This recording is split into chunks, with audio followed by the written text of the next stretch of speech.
آج کی ویڈیو خوبصورت بہترین اقوال کے بارے میں ہے۔ جو شخص ہر آدمی کے ساتھ صحبت رکھتا ہے وہ سلامت نہیں رہتا۔ آدمی کی نیک بختی اس میں بھی ہے کہ اس کا دشمن عقل مند ہے۔ اگر تندرست رہنا چاہتے ہو تو نیک بنو، نیک بننا چاہتے ہو تو دانا بننے کی کوشش کرو، دانا بننا چاہتے ہو تو مذہب کا مطالعہ کرو، خدا سے محبت کرو، کیونکہ خدا کا خوف بھی نیکی کا آغاز ہے۔ نہ تو اچھی زندگی سے محبت کرو اور نہ ہی نفرت، لیکن تم زندگی بسر کر رہے ہو اسے اچھی طرح بسر کرو، خواہ وہ کتنی ہی کم یا زیادہ ہو۔ اگر مجھ سے خدا کا تصور چھین لیا جائے تو پاگل ہو جاؤں۔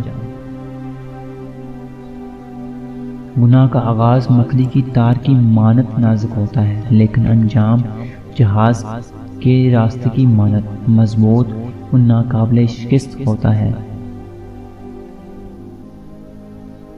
بیوقوف کے ساتھ جنت میں بیٹھنے سے عقل مند کے ساتھ قید خانے میں بیٹھنا بہتر ہے۔ عورت میں ایک کمزوری ہے جس کا علاج تحمل ہے، اسے رنج نہیں دینا چاہیے بلکہ اس کا رنج دور کرنا چاہیے۔ جس کا لباس باریک و ہلکا ہوگا اس کا دین بھی ضعیف ہوگا۔ عابد کو کھانا کھلانا عبادت میں مدد کرنا ہے اور فاسق کو کھانا کھلانا نفس کو میں مدد کرنا ہے۔ مال حرام سے صدقہ دینے والا ناپاک کپڑا پیشاب سے دھونے والے کی مثل ہے۔ جو شخص حرام کھاتا ہے اس کے تمام آرزو گناہ میں پڑ جاتے ہیں۔ اگر کوئی شخص قرضہ لے اور دینے کی نیت نہ ہو تو وہ چور ہے۔ وہ دعوت سب سے بدتر ہے جس میں امیر بلائے جائیں اور مساکین نہ بلائے جائیں۔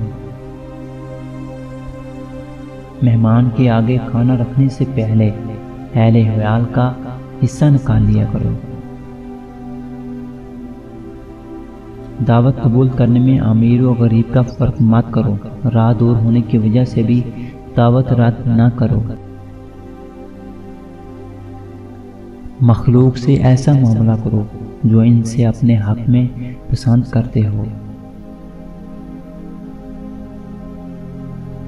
کھانے میں عیب نہ نکالو، ناپسند ہو تو مت کھاؤ۔ غریب مہمان آ جائے تو قرضہ لے کر بھی تکلف کرو۔